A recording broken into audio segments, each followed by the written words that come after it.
to talk about first trimester.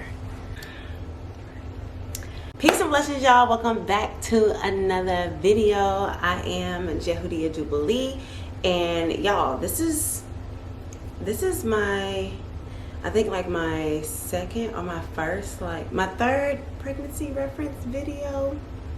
Maybe, I think it's my third. So I am now in my second trimester. So now that I'm fully out of my first trimester, y'all, I wanted to come on here and just share with you all of the symptoms that I had during my first trimester. And it was a whirlwind of things, because unlike my other two pregnancies with my daughter Zion and my son Noah, those pregnancies were, with Zion, I just was a butterfly and was so active. With Noah, I was very active. I did have a little, I would say I was more, I had a little toot though. I did have a little toot. I felt like I had a little toot. But I was just more active and things like that as well. But with this baby right here, this third one has taken me on a roller coaster ride, y'all. Everything that I would normally hear people experiencing, I have been experiencing during this pregnancy. Well, during my first trimester as well. So it was definitely a lot. I'm gonna go ahead and get started. I made sure to write everything down, y'all, because I really just wanted to give you all my symptoms. So let's say, yeah, these are the symptoms that I had. So you could be, if you're experiencing some of these symptoms, you could possibly be pregnant. Or you can have no symptoms. Literally everyone is different. Every pregnancy is different, and this pregnancy really solidified that for me, to let me know that every pregnancy is different. It's not going to, you're not going to have the exact same symptoms. You're not going to have the exact same labor and delivery. I learned that with my son. So that's just something to keep in mind. So for first trimester, y'all, extreme fatigue. Yes, I had extreme fatigue. It was so bad to the point where I started drinking coffee.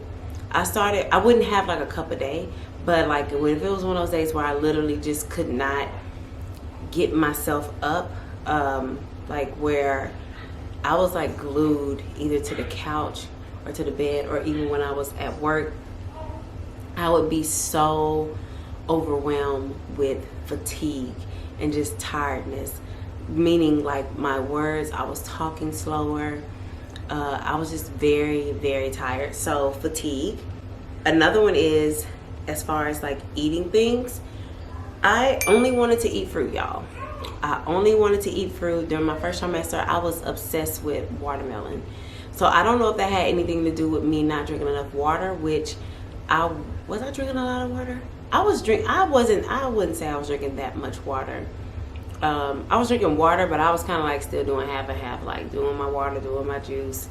But watermelon literally became what I wanted to eat. Other fruits that I ate as well would be apple slices, which I would just buy the bag of apple slices. They were already peeled, and I would run through an entire bag. And that bag was actually like, those bags of apple slices are supposed to be for like me and my son, because we like to eat those. He wouldn't even have a chance, y'all. I would be tearing them things up. Like, he would be like, I want an apple. Like, they gone, baby. We're gonna have to go back and get some more bags. They are gone. I still love me a good bag of peeled apple slices. It's just ready to go. I don't have to do any work. I can just eat it, and it just gives me that crunch, that sweetness. They're nice and chilled. It's just so good. And then watermelon too. The watermelon, and then it was like every watermelon that I was tasting was ripe. Like, it was good. It was sweet. It was juicy. It was just like what I needed. It hit the spot, and it was like that was the thing. So it really it was really satisfying, y'all. It is something that if you're pregnant, We've all experienced this, and this is a real thing, y'all. Are y'all ready? It's pregnancy brain. Pregnancy brain is just a common thing that happens. Mine actually started happening earlier in my first trimester. I noticed it when I was at work. It was things that I should know, and then I'm just like, oh, I don't have that answer right now. Like I didn't know how to answer some of the questions that were being posed to me. I knew the information, and then that also caused me to like second guess myself, and also like just in my daily life, just forgetting stuff. I would just walk into rooms and just be like, what was I doing in here? What did I come in here for? What was I supposed to do? So definitely having a daily list, because you always want to have a list, a grocery list and things like that. But some of us, we have sharp memories, prior to pregnancy, and then that leaves. It's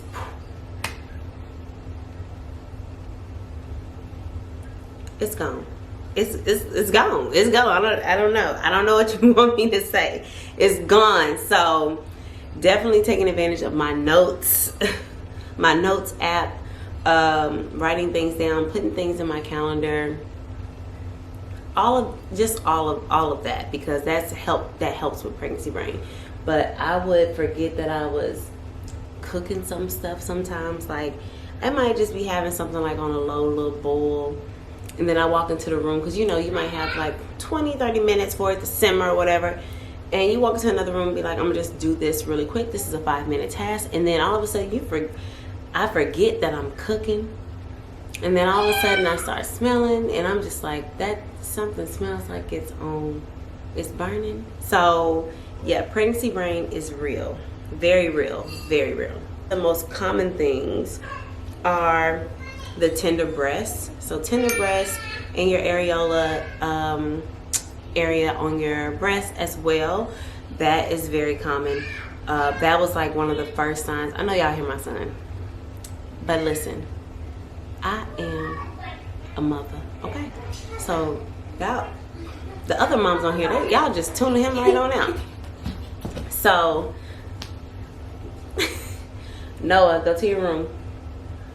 Like I was saying, the tender breast. Bye, Noah. Bye, Noah. Hi, everyone. Okay, bye. You're messing with the camera. Okay. So tender breasts and tender areolas. That was like one of the first indications that I knew that I was like, oh my goodness, like I am probably pregnant. So that's kind of one of the things that like led me to take a pregnancy test. But that's like one of the first signs. Sometimes you might get it, you might not get it. But this go around, it was like severely tender. And yeah, severely tender, and it's ongoing. I don't remember it being ongoing for my last pregnancies, but this one, it is ongoing. So that's something that I'm constantly dealing with. Let's see, I'm kind of going backwards because I wrote these down. So I'm gonna go ahead with the implantation bleeding. So with the implantation bleeding, I thought that it was my cycle. Honestly, this is what I'm talking about when I say that this pregnancy, everything that everyone else experiences is now I'm understanding that, because in this pregnancy here, I am experiencing that as well, which is crazy. So I thought it was my cycle, but it wasn't, y'all. It wasn't my cycle, okay? It was implantation bleeding, which I'm so happy, because I read upon this thing, and it didn't dawn on me until after I was pregnant, like, oh, that was implantation bleeding. It wasn't me on my cycle. That was me, that was the pregnancy happening. These last 3 were constant and did not stop. Nausea at every turn, sis. I'm not even playing. Like, nausea was there, like with me, standing beside me. like, we gonna go through this together. And I'm like, let go of my arm. But like, that's something that I experienced a lot. That I say nausea, and I want to say go through it, meaning that it followed through. The nausea followed through to vomiting. So with Zion and with Noah, I did not have vomiting. I might have had a few little things of like, oh, I feel nauseated, but it was not to this extent. It was to the point where I could not eat breakfast food. And that was like one of the big things that made it irritable to me, because breakfast, if y'all know me, y'all know I like tacos, y'all know I like breakfast food. So that was one of the things that just kind of took it, because I couldn't eat waffles, I couldn't eat pancakes, I couldn't eat sausages. I kind of have stopped eating eggs, but I just couldn't enjoy breakfast foods. I would throw them up every time I tried. And like a silly rabbit, I would be like, all right, nah, not this time. I'm gonna try it. I'm gonna do it. So, and it was just one time I did it, and I ended up vomiting, and I was just like, all right, I'm done. So that kind of just flows into the next one, which would be the food aversion plus the vomiting. So the food aversions, that was another thing I noticed, which also leads into the next one, y'all. So the food aversions, I just kind of, with vomiting, if y'all know me, I don't know who would like to throw up, but I absolutely abhor vomiting. Like, I'm not even, it's a serious thing with me. I don't like it. I do everything I can to prevent it. Lemon juice, salt, crackers, candy to get the nasty taste out of my mouth. Like, I do as much as I can to prevent myself from vomiting. And when I say I've tried those things and it still didn't work, still vomiting. So it was just not a good situation. But the food aversions, that kind of just made me, I mean, with the vomiting, I feel like that aided to the food aversions. Like, I just didn't want to eat a lot of stuff. Like, y'all know I love tacos, right?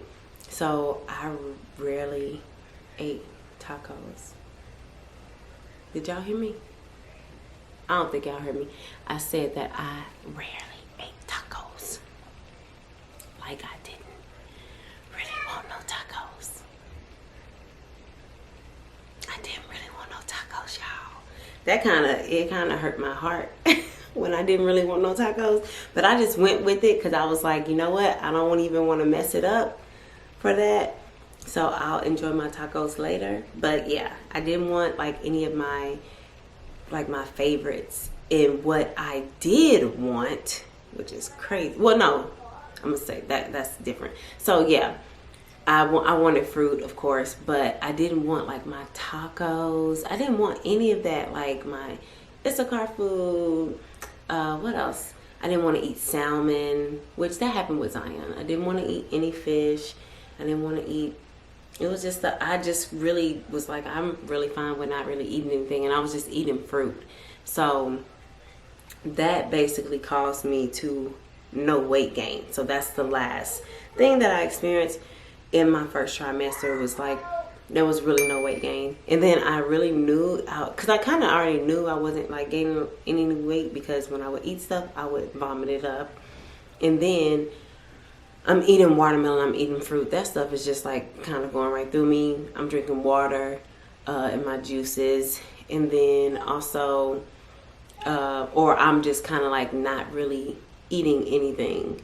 Like, until like all day I might eat something. And it ends up being fruit.